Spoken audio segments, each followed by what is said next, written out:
Hello, everyone. Welcome back to the Geek Blend. I'm Jeff, and today we're going to be doing something different. Me and Lost Jedi 22 are going to be going through the Orville Season 1 and doing reviews on each episode. And let me welcome Lost Jedi 22. How you doing?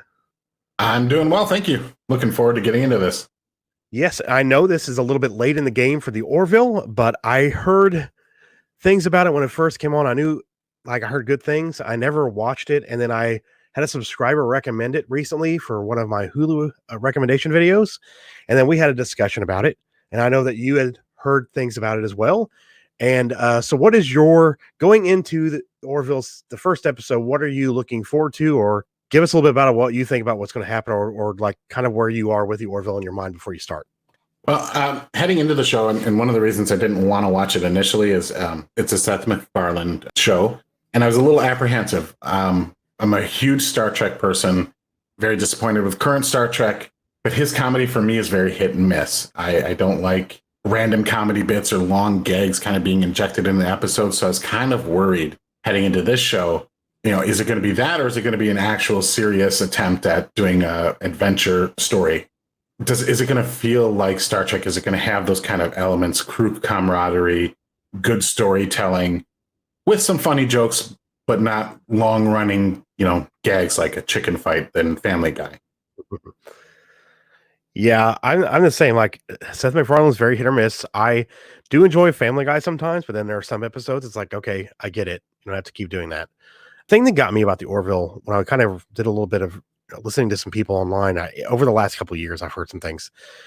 People saying that it's more Star Trek than Star Trek is currently is where it really got me. Like, as not a huge Star Trek fan, the fact that all these people, with you and other people that we watch on YouTube that are not liking where Star Trek is going, and the fact that MacFarlane can come in here and make a show that's more Star Trek than what CBS is doing with Star Trek in general is fascinating to me. Because didn't I hear correctly that he actually tried to get the rights to Star Trek? Is that correct? That's the rumor. I don't know how much truth is behind it. The rumor is that they tried to get the license to do it, but it was too expensive. So they said, well, no, we're just going to do our own thing. How much truth there is into those, I don't know. I don't know if we'll ever really know. I know he's a massive Star Wars fan, and I know he's also a massive Star Trek fan. So that's why I'm kind of going this as like a Star Trek normie, because I've seen some of the original Star Trek films. I've seen a little bit of Next Generation, a tiny bit of the original series, but I'm going to be interested to see what you have to say after the first episode when you say, does it feel more like Star Trek than what we're getting now out of Star Trek? That's where I'm kind of like really intrigued with this. And I hope it's good. I really do. I do too. And when I look at it, like, I don't want it to be a Star Trek thing. I'm looking for something a little bit different. Like, going in, both you and I, even though, I'm more familiar with Star Trek, we're kind of going in on even footing because there's no established lore for us. There's no history. There's no canon until we start watching the episodes, and then we can refer back to previous episodes in our mind. I hope it's not just like a carbon copy. And from what I'm hearing, it's not. It's its own thing, but it just kind of has that heart and soul of what Star Trek is, a sense of adventure, character camaraderie, good storytelling. And of course, it's a Seth MacFarlane show. So, I'm expecting more humor than the original series of Star Trek would ever have dreamed to put on. But yeah, I'm interested to kind of see where they go with it. And some of the cast looks very familiar. So what we'll do is we're going to watch this episode, and you'll be seeing this video where you'll see basically a cut, and we'll come back and talk about the episode. So we're going to go watch it. We'll come back and we'll talk about it after that. So into the Orville episode 1, the first season.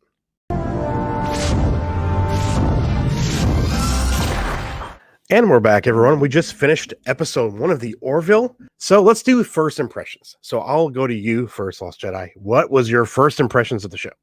I liked it. It was more comedy than I expected. I was expecting something a little bit more science fiction, at least in the first episode, but the jokes came, and for the most part, they landed for me. I was chuckling quite a bit watching the show. I like how they introduced the characters. It was a kind of a little bit, it was like meet and greet between the captain and the crew, and it's like almost like a here, quick tell the audience about yourself kind of moment. Yes. But yeah, it still kind of worked. You kind of believe that a captain would have that kind of discussion with his top officers. So, I mean, even that worked for me.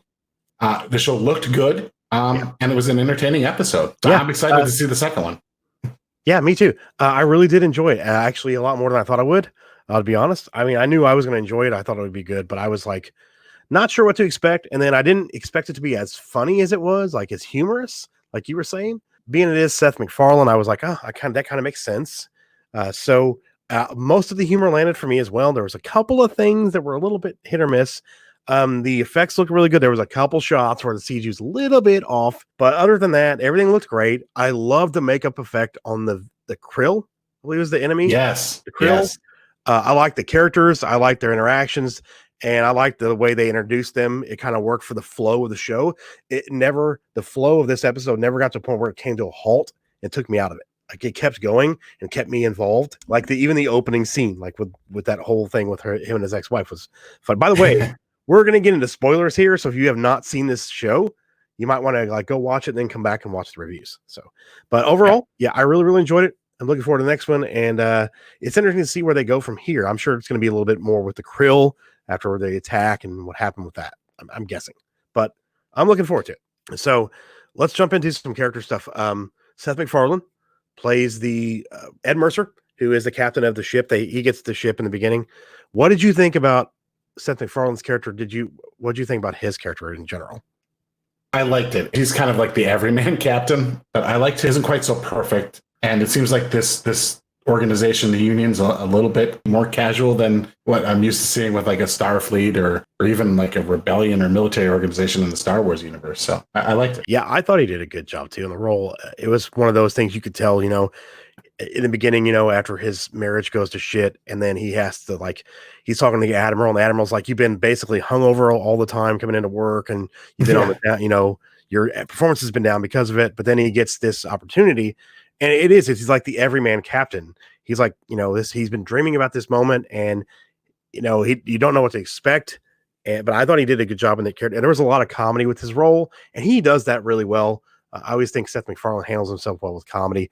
There were there were a couple things that didn't land, but the stuff that like his interactions with his crew, it was very organic feeling. Like it was, it felt like this was really happening to me. It didn't feel like, because there are some shows where chemistry doesn't work and you can tell, and it throws the show completely off. And if it doesn't work in like the first few episodes for me, I usually stop watching. But everything worked well. The chemistry, there were some really good interactions with some characters, but I liked his character overall. I like the fact that he wasn't perfect. He had to rely on other people. And then he had to even lean on his ex-wife when she came in and joined the crew. And, that relationship was interesting in how they bickered the whole fucking time in front of people. Yeah, that was some of the good comedy moments. Yes. You gonna bring this how up they now? used it as a ploy against the krill at the end. Like that worked too. Yes. I liked his character and the way he interacted with everybody else. And the fact that he wasn't just, this perfect captain that he's up there is like, he's not a Picard. He's not a Kirk. He's, he's somebody who's in this. They give him a starship. It's not like a higher level starship. He's kind of doing like some of the boring stuff to get into the bigger stuff. And of course, his first mission kind of gets into the bigger stuff, but we'll get into that in a minute. But yeah, I really enjoyed his character and it's really it makes it, if he didn't work, the show didn't work. And it works. His character works. For sure. And one thing I like, at least so far, and obviously this is just the pilot episode, they made him the everyman, but they didn't make him like the dad in a sitcom that's the butt of all the jokes. He seems like he could be a competent commander. He's not completely lost and a goofball and just a doofus kind of a character. He can assume command. He knows how to do it. This isn't like the first time he's ever been out in space. He's a funny guy, but like he's not out of place. In this world, you believe that he could command a ship. Yeah, you do. But yeah, I think it worked really well. And then you've got we could go. Let's do his first officer, Commander Kelly Grayson, which is his ex-wife. The show opens with him coming home, and he hears something from the bedroom, and he goes in the this was like, it starts you off, and you already get the feel of the show like immediately. Yep, because she's in bed with an alien, like this blue alien creature, and like he's like, oh my god, what's going on? And then the blue stuff shoots out of his head, like all over everything. Like that was right there was like, I was like, all right, there we go. Okay. And this is what this is gonna be. And because I wasn't sure with McFarlane if it was gonna be more, a really family kind of style show, or if it's gonna have that kind of adult humor. And it did. It did have some adult humor and it worked. Yes. But and the fact that, he's looking like the whole time, once he gets on the ship, he doesn't have a first officer. They keep saying we're finding one. We're trying to find one. And I knew that we hadn't seen her yet. I knew that was going to happen. Did you think that was going to happen too? That she was going to end up being the first officer? Yeah, I knew enough heading into the show that his first officer was his ex-wife, so that wasn't a surprise to me. I would have been had we been watching this from the get-go, but yeah. I knew that was coming, but it still landed, it still worked well, and the banter back and forth was good stuff. Yeah. I loved how he found out, where his security officer sent him she's like, oh, by the way, we're going to go pick up our first officer. And he's like, who is it? Well, Admiral wants you to take this at your desk. And he's like, no. And he like runs to his office to get a hold of the Admiral. But yeah, and then their interactions together as she came on board and, like, is this going to be a problem? Nope, it's not going to be a problem. And then, she's like, well, I'll just, the next first officer that's available, I'll leave and they can come in and take my place and I'll take their place. But of course, the course of the episode, things happen and they end up working well together. And like the Admiral said in the beginning, the reason they paired them up is because of his skill set works well with her skill set. So they play well off each other. And you saw that through the whole episode as them getting to, once they have to go to the science, what's the science planet name that they go to? They're supposed to be delivering Epsilon Science Station on the colony planet Epsilon 2. So that's where they're going to deliver supplies. And of course, they get down there and it's not really about the supplies. But I like their banter. And literally, while they're seeing that new technology, he's literally saying, like, can I go like back in time and not make, and, tell myself not to make stupid mistakes? And she's like, really, you're going to do that here? He's like, no, other mistakes, like this and that. And then finally he's like, and tell myself not to get married. Yeah. Their whole banter worked really well. And then the ending, of course, with the Krill, where they basically stall the Krill by getting into an ex-wife, ex-husband spat. And then her plan at the end worked. And she, he trusted her to do that. And then he ends up wanting her to stay on the ship. But I thought her character really worked. They played well off each other. And I think their dynamic going forward is going to make the show work well, because they work well on this first episode. So I'm looking forward to seeing how it grows. And of course, they're going to end up butting heads again. They're not always going to see eye to eye. And that's going to be the best part about like seeing what's happening. No, and I like what they did here in that they made her character like naturally you're going to identify with and kind of root for the captain of the ship, Seth MacFarlane's character, Ed. And she was the cheating wife and everything. But like I watched the episode, I didn't feel like I hated her. She was still a likable character. Yes. Even though what she did was kind of a shitty thing to do to her husband. She wasn't unlikable. But there's that moment where they're like, the pilot of the ship has a history of friendship with the captain, Ed, and he knows obviously he knows all the history and everything, and he like totally completely sells her out to the rest of the bridge crew, which is another kind of funny moment, because then one of the guys is like, the commander Bordas is like, we shouldn't be talking about this, and then the helmsman was like, oh, we're talking about this. I mean, stuff that you never see probably in the Star Trek show, but like this, it worked here. It was good. And he totally kind of sold her out to the rest of the crew. I'm like, oh yeah, she's kind of a bitch. She screwed over the cap. So like the whole crew knows their history too. So I mean, it adds an interesting dynamic. So yeah, it does. It really did. I that whole scene you were talking about with him on the bridge, where it's Lieutenant Gordon Malloy, that's his best friend. The introduction to his character. Like he goes into the captain goes into a simulation. Oh yeah. And he's like fighting this orc in like this ancient Japanese like samurai setting. He's talking about how it's a programming design. And then the orc starts talking and his name's Justin. And he's like, oh, hey, I'm Justin. Nice to meet you. I've heard great things about you. Like, it's just that whole episode, that whole scene was hilarious. Yeah, it was kind of it was a weird play on the holodeck situation. But they gave the orc character this like suburban white guy like accent.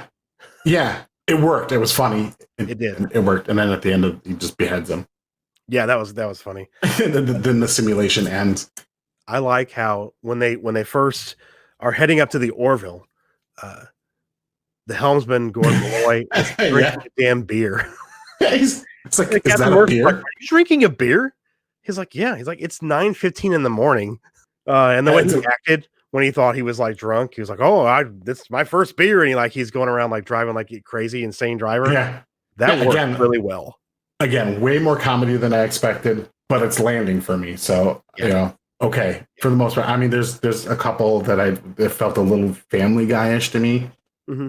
There was a scene near the end of the episode where a guy's fixing the ship and they're trying to carry on a conversation. Yeah. Him and his first officer, and like the guy's making noise and just is hanging outside in space by the window, and he's like, "Can you stop?" And okay, that would have been funny, but then they went back to it again. They did it second time. That's what, yeah. And then that to me felt like, ooh, that was a little Family Guy-ish. Like just that was a miss for me, but few and far between. I mean, that's a nitpick. Yeah, that one missed for me too. Because when they did it the first time and I heard him, he was doing it again. I was like, oh no, they're doing it again. They're going back to the same joke that didn't land 100%. It was like 60% of it. I was like, not too bad. But the fact that they went back to it, I was like, oh no, it's not funny anymore. Well, instead of like going through the rest of the characters, because I do think that going forward we have Captain, the commander, and of course the helmsman, his best friend, are probably going to be the three standouts, like the standout like characters. Maybe even the security officer as well. Maybe. I hope so. I kind of like to see. I like most of the characters in there. I didn't really see one that I was like, ooh, what a dumb character. I'm kind of maybe the doctor's the most iffy for me, but yeah, her intro was funny though.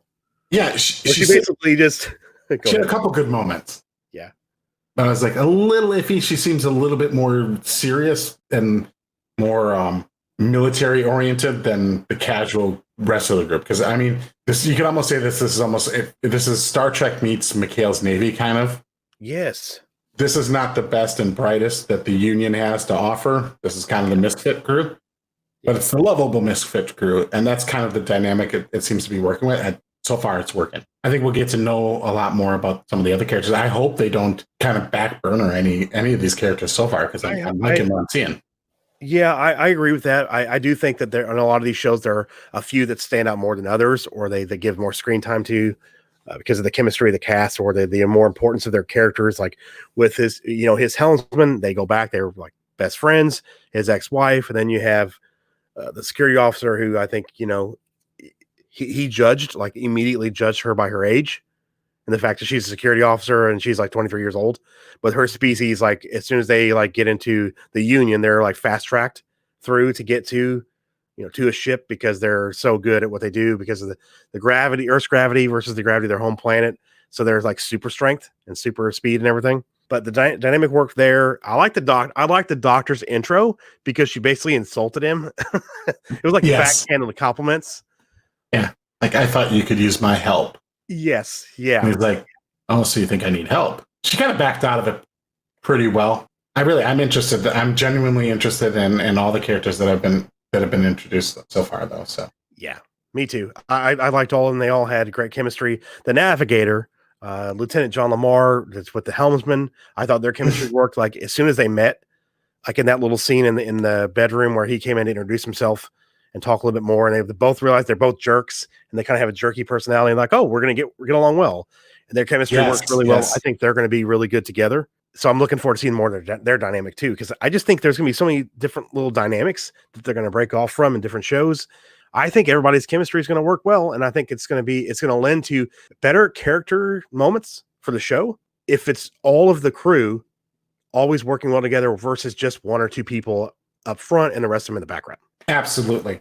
And the funny thing is like we're coming to this series, this show, kind of late into the game, and there might be people that are watching this one, and they're like, "Oh, wait till you guys out there that have seen the episodes are further ahead, obviously, than we are." Be like, "Oh, boy, are they wrong?" Well, if we're wrong about how we feel about these characters, that's part of the fun of going back and watching. Oh yeah, a review from people that are kind of coming to it late to be like, imagine watching something like Game of Thrones with somebody who's never seen it before. Yeah. And then you're talking after an episode and you're thinking to yourself, oh, wait till the Red Wedding. You're going to be surprised. those that's part of the fun of why we do it. So that you might be shouting to yourself, some of these viewers, like, no, they suck, or this person's going to be terrible. They're not going to get along at all. Yeah, that's part of the fun of, that's why we're going to watch it. Exactly. Yeah. And what did you think of the storyline of the first episode? Once they get onto the ship and have to go to the science planet. It wasn't a deep plot by any means. It was kind of a fetch quest with a twist at the end. I think the guy, the twist where, we're not delivering supplies. We need you to protect it because we invented this thing that could be really, really cool, but also a really awful weapon. Mm-hmm. And, the plot was serviceable. It introduced the crew. If you're looking back at other Star Trek things, like Encounter at Farpoint wasn't like a earth-shattering deep plot either. It was an introduction to the crew. Here they're going to solve this crisis or get through this mission, and we'll get to know some of the characters a little bit. So yeah, there was some really great things in the episode. Of course, the thing in the episode where they find out that this science based, or the science center that they're on, created a quantum accelerator that basically it's a quantum bubble that can accelerate time inside the bubble. And they demonstrated with a banana. They take a banana and age it by a month to 100 years in like a matter of seconds. And then, of course, there's the Krill, like under the spy that's in the facility that wants the technology. And it leads to the Krill, attacking. Like the Krill destroyer came into orbit after that happened. Right. And then they had to basically get the device and escape and get on their ship. And then that led to some great moments with the navigator and the helmsman working as a team together to, escape to stay alive long enough for the other, the crew to get off the planet. Correct. Yeah. And because in this show, there's no beaming as yet. At least everything's by shuttle, which I think is going to make for more interesting storytelling. You're going to always have that issue instead of just instantly we can go transfer ourselves from here to here. I don't know if in future episodes they introduce beaming. I kind of hope they don't. Me too. Because I like the whole, go down by shuttle. I think they're going to have to find a way to do those shots and those sequences a little bit quicker. Yeah. But, they wanted to show off their new toys and kind of show off the looks, the aesthetics. I thought the ship designs were neat. Me too. They felt a little bit like Star Trek, but they were different enough. Yeah. And like I like the look of the Orville. The look of the shuttle really kind of has the same look, at least in the tail end, with kind of that rounded, curved fin, I guess. That's the engines. They have quantum drives. It's not warp speed, but kind of. Yeah, I really like the design of the Orville. When I saw it, it's got that like 3 fin design on the back, and then the fins move when it goes into quantum drive. Mm-hmm. Yeah, it's very cool design. The shuttle design was cool. The station where the ships were docked when they first were flying up to it is a really cool reveal moment when you see it the first time. Yes, but yeah, I really liked a lot of the designs. It looked really good. I also like one design I saw, one aesthetic of the design I liked in the very first shot, where he pulls into his apartment in that like bubble transport and he's getting out of it. There is like aging and weathering effects on that ship to make it look like it's an older ship. Like immediately that stuck out. I'm like, oh, look at that. It looks like it's lived in. You know what I mean? I like kind of give him the old, like he's driving an old beater kind of thing. Exactly. I really enjoyed that. Like that attention to detail is what makes the show, another thing that makes the show work so well. And again, it's a pilot. That's where you're going to spend, you're going to spend the bucks to do. Your effects budget's going to be high in the pilot episode because you kind of want to show off the show. There are some stuff you mentioned earlier that that kind of stands out as a little computer generated. And for me, I don't watch, like I grew up watching, the original series and then of course got into the Next Generation in the Star Trek world. For me, it's never been about the special effects. It's about the story and the crew. Yes. So I can live with some less than movie quality special effects. Fox definitely gave him a decent budget. That's for sure. Yeah, this was not, I would never say it was low budget by any means. No. I think they put a sufficient budget into it, and it was nice to watch. It was, again, good ship porn. The fight sequences in space, I thought were done pretty well. I kind of more like the submarine combat and less of the fast and zooming around stuff, but like it worked in this episode at least. Yeah, I did. Yeah, it looked really good. I was shocked when I first saw, when it first started playing the episode, and I was like, oh man, they did throw some money at this show. And I mean, from what I'm looking here online, it looks like it's about around a $6 to $7 million budget per episode, maybe something like that. Oh, I have no idea. That's what they're guesstimating on it. So, I mean, that's a pretty decent chunk. I mean, especially for a show that doesn't have a following already. I mean, I think it's doing well from what I've heard. These type of shows are always difficult, and they're always, especially early in the seasons, are always kind of like they're always on that bubble. Yeah. And it was just, I think it was a lot of fan momentum that's kept it going. Otherwise, it kind of would have cut it loose. And I think that's going to wrap up our review for the first episode of the Orville. And your final thoughts on this episode? For me, it's a hit. I like it. I'm looking forward to seeing the next episode. I'm in. Me too. I would have to say it's a hit. I'm really looking forward to it. It really gripped me, and I'm looking forward to the next episode. And that will do it for this review of the Orville, episode 1 of season 1. And we're excited to bring you the next review. So look out for that. And thank you guys for tuning in. We do appreciate it. And make sure you guys share these videos on Twitter, share them around. It really helps the channel out, helps us grow. And we really appreciate it. So we'll see you guys in the next review. Thanks for joining me, Lost Jedi 22. I appreciate it. Glad to be here. Looking forward to the next show. All right. We'll see you guys later. Have a good one. And remember, on the Geek Blend, if you geek about it, we'll speak about it.